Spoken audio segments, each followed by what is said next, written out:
नमस्कार, आप देख रहे हैं इंडिया न्यूज। मैं हूं आपके साथ शोभना यादव।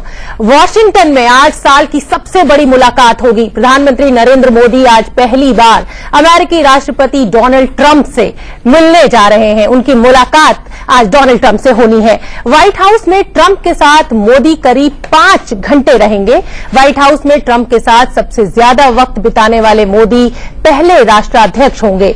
व्हाइट हाउस में मोदी और ट्रंप के बीच पहली द्विपक्षीय बातचीत होगी, जिसमें आतंकवाद, सुरक्षा समेत कई मुद्दों पर चर्चा होगी। इसके बाद मोदी ट्रंप के साथ वर्किंग डिनर करेंगे।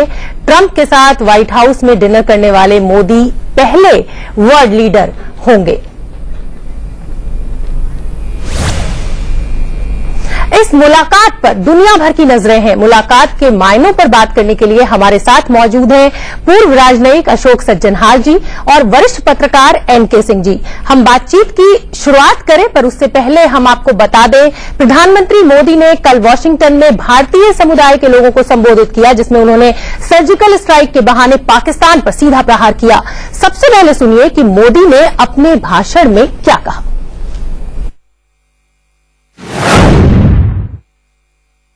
जब हिंदुस्तान सर्जिकल स्ट्राइक करता है, तब दुनिया को ताकत का अनुभव होता है कि भारत संयम रखता है, लेकिन जरूरत पड़े तो भारत अपने सामर्थ्य का परिचय भी देता है।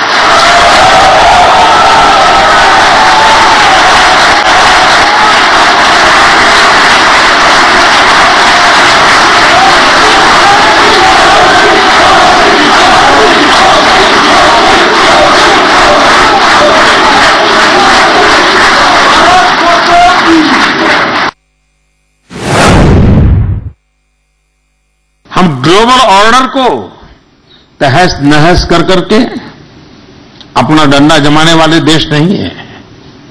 हम दुनिया के नॉर्म्स का पालन करते हुए, इंटरनेशनल लॉ का पालन करते हुए, हमारी सॉवरेनिटी के लिए, हमारी सुरक्षा के लिए, हमारे जन सामान्य की सुख शांति और प्रगति के लिए कठोर से कठोर कदम उठाने का सामर्थ्य रखते हैं और जब भी जरूरत पड़ी लेते रहे हैं, और दुनिया हमें कभी भी रोक नहीं सकती है।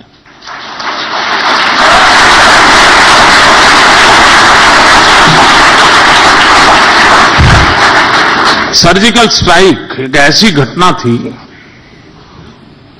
अगर दुनिया चाहती तो भारत के बाल नोच लेती, हमें कटघरे में खड़ी कर देती। विश्व हमारा जवाब मांगता, दुनिया में हमारी आलोचना होती। लेकिन पहली बार आप सबने अनुभव किया होगा, भारत के सर्जिकल स्ट्राइक के इतने बड़े कदम को विश्व में से किसी ने भी एक सवाल नहीं उठाया।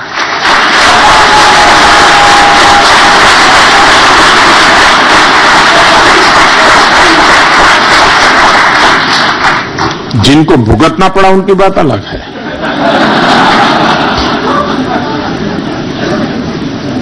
और इसलिए कि हम दुनिया को समझाने में सफल हुए हैं कि आतंकवाद का वो कौन सा रूप है जो भारत के सामान्य जीवन को तबाह कर रहा है।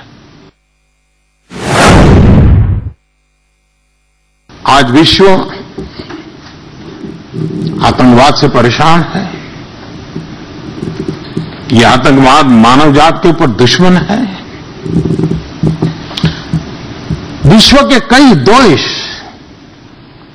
जब भारत आतंकवाद की बात बताता था, आज से 20-25 साल पहले, उनके गले नहीं उतरता था। विश्व के लोगों को लगता है कि ये तो आपका लॉ एंड ऑर्डर प्रॉब्लम है, क्योंकि उन्होंने भुगता नहीं था, अनुभव नहीं किया था। आज विश्व में किसी को टेररिज्म समझाना नहीं पड़ रहा है, टेररिस्टों ने समझा दिया है। हम समझाते थे, समझ नहीं आता था, टेररिस्टों ने समझा दिया है। भारत में सरकारें बदली गई हैं, उसके मूल में एक प्रमुख कारण रहा है भ्रष्टाचार, बेईमानी, देश के सामान्य मानवी को नफरत है।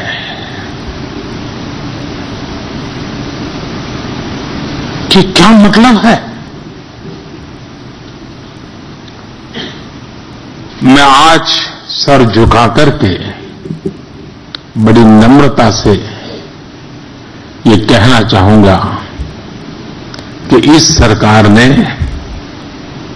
3 साल में जो भी कार्यकाल किया बिताया है,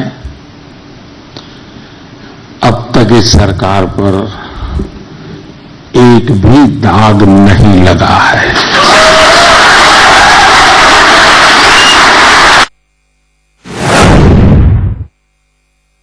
अस्सी 80,000 से ज्यादा हिंदुस्तानी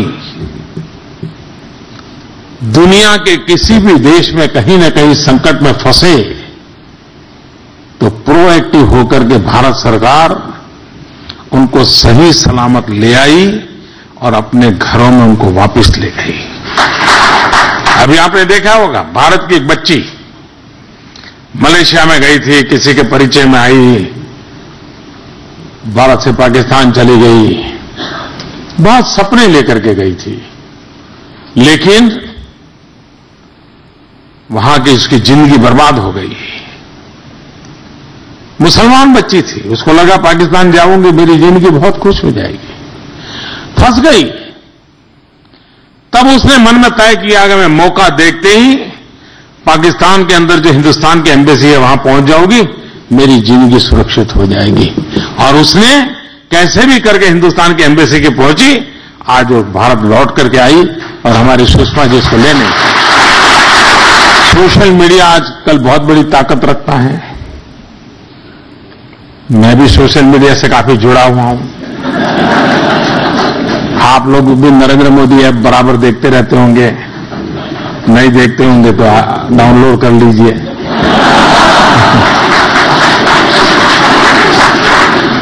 लेकिन सोशल मीडिया से किसी एक डिपार्टमेंट की ताकत कैसे बढ़ती है, वो अगर उत्तम से उत्तम किसी ने करके दिखाया है तो हमारे विदेश मंत्रालय ने और हमारे विदेश मंत्री सुषमा स्वराज जी ने करके दिखाया है।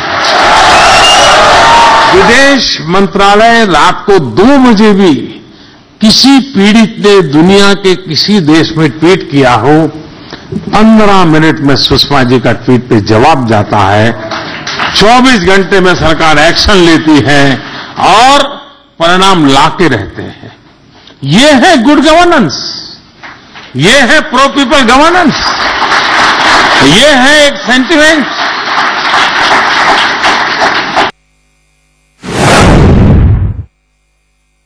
आप लोगों ने जो जिम्मा दिया है उसको पूरा करने का भरपूर प्रयास कर रहे हैं।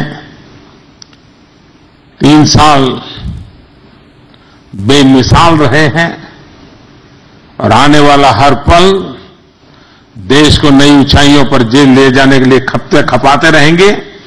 आपका साथ और सहयोग मिला है, आप इतनी बड़ी मात्रा में आए, मैं फिर एक बार आपका आभार व्यक्त करता हूं।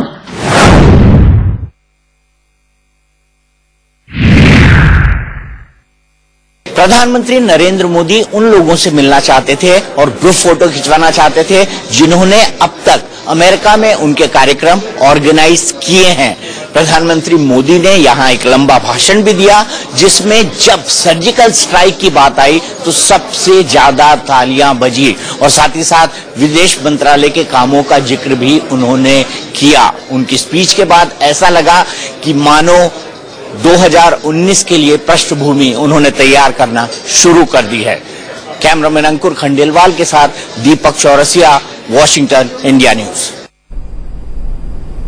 अभी आपने सुना हमारे एडिटर इन चीफ ने कहा कि 2019 के लिए पृष्ठभूमि तैयार करनी शुरू कर दी है नरेंद्र मोदी ने। मेरे साथ सीनियर जर्नलिस्ट एनके सिंह मौजूद है स्टूडियो में और राजनयिक अशोक सज्जनहार जी भी मौजूद है। सबसे पहले मैं आपसे पूछना चाहूंगी कि सर्जिकल स्ट्राइक से लेके उज्ज्वला योजना तक तमाम उपलब्धियां नरेंद्र मोदी ने अपनी गिनाई अपने भाषण में, क्या मायने निकाले जाए?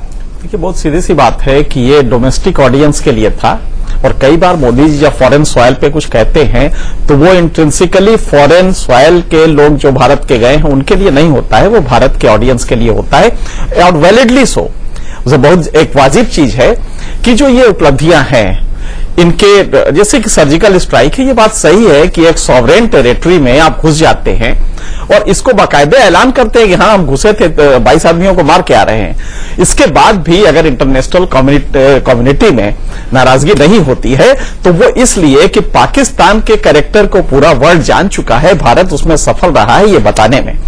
नतीजा ये होता है कि पूरा इंटरनेशनल कम्युनिटी आज ये मान रही है कि नहीं, भारत की मजबूरी है ये सर्जिकल स्ट्राइक करना, और यही मोदी जी इंडियन ऑडियंस के लिए ये मैसेज दे रहे थे।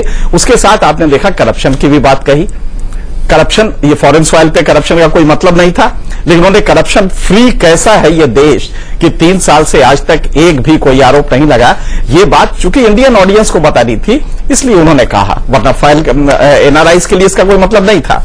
उसी तरह सुषमा जी के काम, वो एक था जो कि फॉरेन सॉइल पे किया गया है और वो एक बड़ा काम रहा है। कई ऐसे काम हुए हैं जिसको कि, और दीपक ने सही कहा है कि इस समय जो स्पीच है वो 2019 की तैयारी के लिए है, लेकिन कोई प्राइम मिनिस्टर, मोदी जैसा प्राइम मिनिस्टर जब बोलता है तो ये बहुत जाहिर बात है कि वो हमेशा चुनाव की तैयारी होती है, क्योंकि जो कन्विंसिंग पावर है वो बहुत ही सशक्त है और बहुत ही लुभावना है।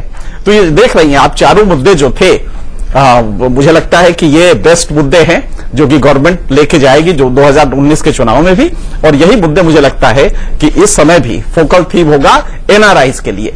आगे अमेरिका में ट्रंप के साथ जब बैठेंगे तो क्या क्या होगा, उसमें कॉन्टेंशियस इश्यूज हैं, बहुत ही जटिल इशू हैं, जिसपे कि वहां की जो लॉबी है ऑलरेडी तलवारें तान चुकी है।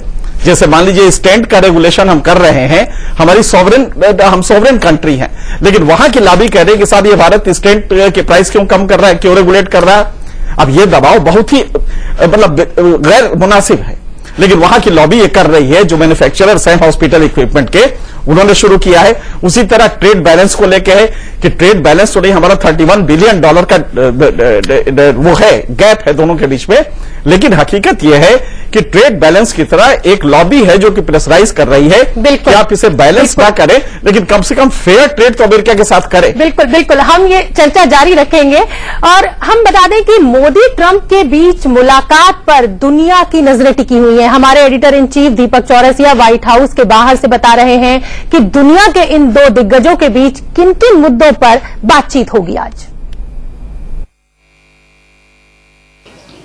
भारत के प्रधानमंत्री नरेंद्र मोदी और अमेरिका के राष्ट्रपति डोनाल्ड ट्रंप के बीच ये मुलाकात उनके शपथ लेने के 6 महीने बाद हो रही है। 6 महीने तक जब नरेंद्र मोदी और ट्रंप की मुलाकात नहीं हुई थी और उन्होंने जब पेरिस क्लाइमेट समिट से अपने आप को अलग किया, भारत और चाइना को एक्यूज करते हुए, तब ऐसा लगा था कि कहीं न कहीं रिश्तों पर ब्रेक लग सकता है या रिश्ते थोड़े वक्त के लिए उबड़ खाबड़ जा सकते हैं। लेकिन अब जिस तरीके से मुलाकात हो रही है, अब जिस तरीके से बातचीत हो रही है, उससे नई उम्मीद जगी है। जो मुद्दे दोनों की टेबल पे होंगे उसमें सबसे पहला मुद्दा होगा न्यूक्लियर सप्लायर ग्रुप में भारत के पहुंचने का, क्योंकि उसमें अमेरिका का सपोर्ट भारत को बहुत जरूरी है। दूसरा मुद्दा होगा भारत, पाकिस्तान, अफगानिस्तान और साथ ही साथ आतंकवाद, क्योंकि आतंकवाद एक ऐसा खतरा है जो पूरे विश्व के लिए खतरा बन गया है। अमेरिका ने भले ही 2001 के बड़े आतंकवादी हमले के बाद अपने आप को संभाला है, लेकिन यूरोप में अब ये आतंकवाद जगह जगह फैल चुका है और अमेरिका तक और न फैले, इसके लिए दोनों देशों के बीच सहयोग की बेहद जरूरी है। तो ये भी मुद्दा होगा ट्रंप और मोदी की बातचीत का। जो तीसरा मुद्दा होगा वो भी बेहद महत्वपूर्ण है, यूएन में भारत की परमानेंट सीट और डिफेंस कोऑपरेशन। मैं डिफेंस कोऑपरेशन इसलिए बोल रहा हूं क्योंकि साउथ एशिया का ही रीजन है जिस रीजन से बहुत ज्यादा आतंकवादी टीमें, आतंकवादी फौजें तैयार होती हैं। पाकिस्तान ऑक्यूपाइड कश्मीर के अंदर आतंकवादियों के बाकायदा ट्रेनिंग कैंप है जहां पर वो ट्रेन किए जाते हैं और विश्व में अलग अलग जगहों पर आतंकी हमले करने के लिए जाते हैं।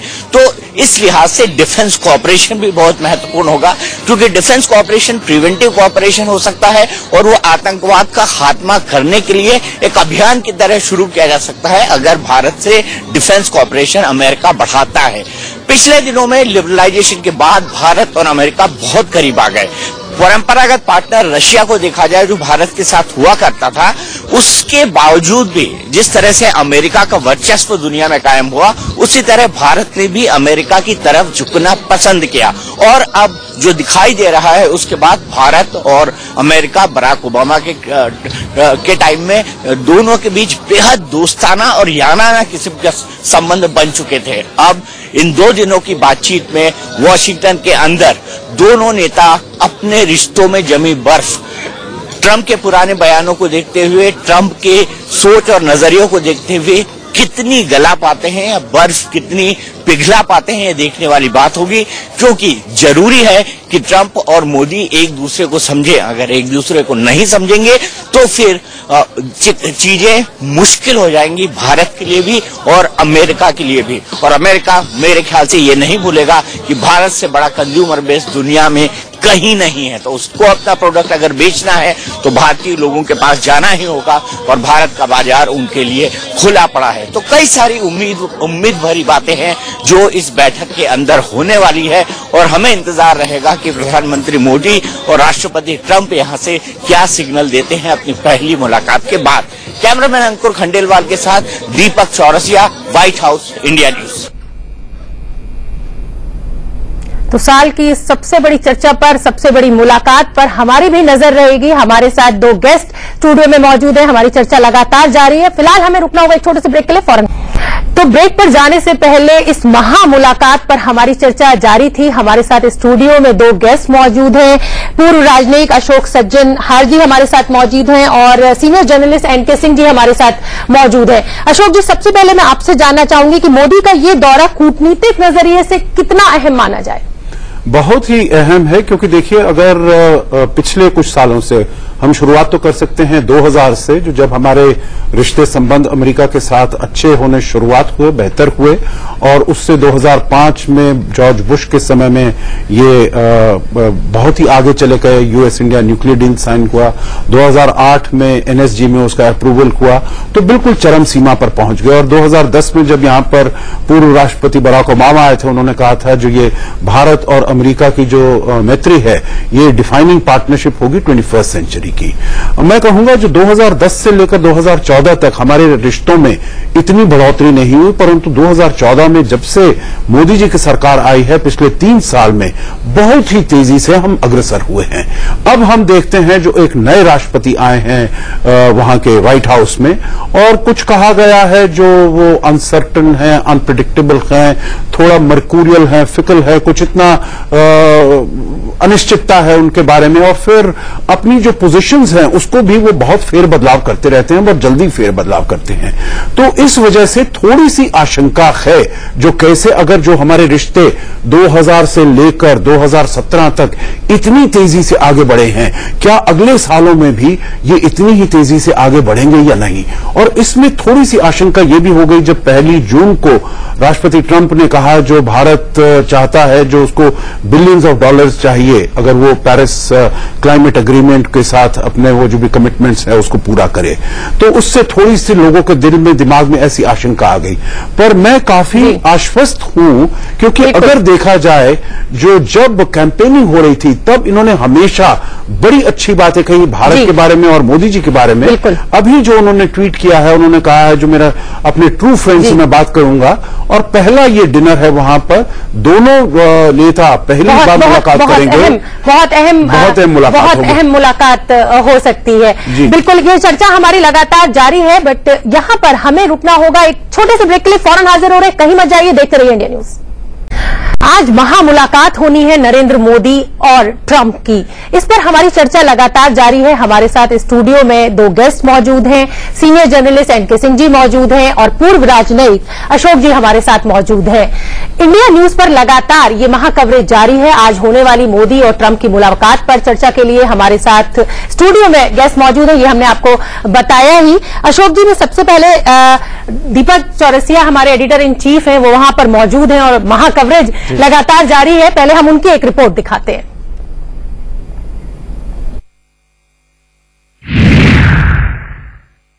सोमवार को दुनिया के सबसे बड़े लोकतंत्र के प्रधानमंत्री और दुनिया के सबसे ताकतवर देश के राष्ट्रपति के बीच बैठक होने वाली है। जी हाँ, डोनाल्ड ट्रंप और प्रधानमंत्री नरेंद्र मोदी एक दूसरे से मिलेंगे मंगलवार को, और इस बातचीत से क्या उम्मीद लगी है उन एक्सपर्ट्स को जो फॉरेन पॉलिसी की स्टडी करते हैं, जो स्ट्रैटेजिक अफेयर्स की स्ट्रैटेजी करते हैं, और उसी पर बात करने के लिए हमारे साथ दो खास शख्सियत मौजूद हैं। विजय चौथाईवाला जी, जो कि भारतीय जनता पार्टी की फॉरेन अफेयर्स सेल के चेयरमैन हैं, बहुत नजदीकी से के साथ प्रधानमंत्री मोदी जी और उनकी कमेटी के साथ काम करते हैं।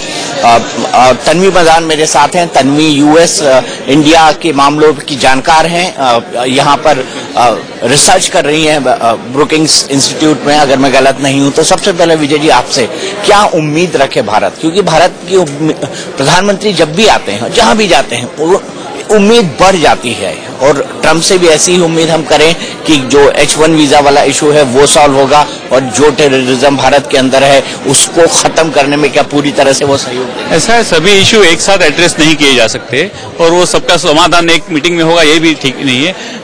मिस्टर ओबामा और प्रधानमंत्री की 8 साल की एक ये थी, पिछले 3 साल में उनका बहुत अच्छा रिलेशन, पर्सनल केमिस्ट्री बनी थी। ये केमिस्ट्री अभी पहली मीटिंग में है, उतनी ही लेवल पे जाएगी, ऐसे अपेक्षा करना भी ठीक नहीं है। लेकिन ये एक पाथ ब्रेकिंग मीटिंग होगी। मिस्टर ट्रंप का जो कल का ट्वीट है, जिन्होंने प्राइम मिनिस्टर मोदी को ट्रू फ्रेंड कहा है, ये बहुत मैं पॉजिटिव मैसेज करके देख रहा हूँ। इसलिए मुझे लगता है कि ये दोनों के बीच में भी ऐसी ही पर्सनल केमिस्ट्री, और इंडिया और यूएस के जो कोलैबोरेशन के ये है डायमेंशंस है, वो मल्टी डायमेंशंस है, कई सारे हैं। जिसमें डिफेंस है, जिसमें एंटी टेररिज्म कोलैबोरेशन है, इंटेलिजेंस शेयरिंग है, और उसमें कई सारे बाकी के मुद्दे भी है, जिसमें H1 वीजा है, ट्रेड है, कि जिसमें कुछ मात्रों में हमको कुछ फासला है कि जो हमको पार करना पड़ेगा। पर मुझे लगता है कि जहां तक हम फ्रेंडशिप और पार्टनरशिप के प्रिंसिपल पर हम ये सब बातों की चर्चा करते हैं, तब आगे का जो भविष्य है बहुत भारत और अमेरिका के लिए बहुत अच्छा है। वाकई पे एक मीटिंग में सब कुछ नहीं हो सकता, लेकिन शुरुआत बेहतर होगी, ये उम्मीद तन्वी आप भी कर रही हैं?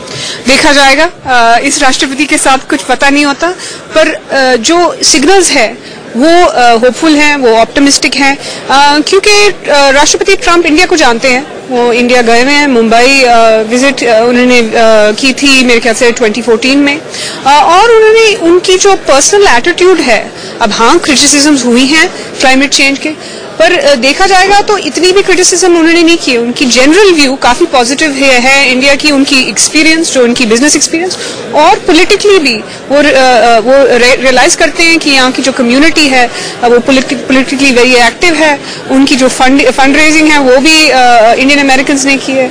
तो मैं होपफुल हूँ, पर देखा जाएगा। होपफुल है आप सर। आपने बराक ओबामा जी की और प्रधानमंत्री जी की केमिस्ट्री को नजदीक से देखा है, हमने भी तस्वीरों में देखा है कि बहुत कंफर्टेबल थे दोनों एक दूसरे के साथ। ट्रंप साहब के बारे में माना जा रहा है कि वो काफी ऐसे नेचर के हैं जो अचानक फैसले लेने वाले हैं, इस तरह की उनकी प्रवृत्ति रही है। आपको क्या लगता है, दोनों जेल हो पाएंगे एक दूसरे के साथ? मुझे लगता है कि हर चीज मोदी ओबामा केमिस्ट्री के साथ कंपेयर करना ये बात बराबर नहीं है। हर व्यक्ति की एक अलग प्रतिमा होती है, हर व्यक्ति का एक स्वभाव होता है, टेम्परामेंट होता है, और हमारी ये खूबसूरती होनी चाहिए, हमारी स्ट्रेंथ होनी चाहिए कि we make our fine tuning according to what is coming from here। इसलिए जो ओबामा के साथ हुआ वही ट्रंप के साथ होगा, ऐसा भी नहीं कह सकते। हमारे साथ दो गेस्ट मौजूद हैं। एनके सिंह जी, आपसे जानना चाहूंगी कि ट्रंप के बारे में अगर हम बात करें तो वो एक बिजनेसमैन भी है, ये किसी से छुपा हुआ नहीं है। तो मोदी कितने सफल हो पाएंगे विदेशी निवेश को खींच पाने में, उनके साथ मुलाकात में? देखिए, अगर कंपेयर करेंगे आप तो हिंदुस्तान आज 2.51 ट्रिलियन डॉलर की इकोनॉमी है, जबकि अमेरिका लगभग 20 ट्रिलियन डॉलर की इकोनॉमी है। तो 10 गुने का, या यूं कहिए कि 8 गुने से ज्यादा का अंतर है।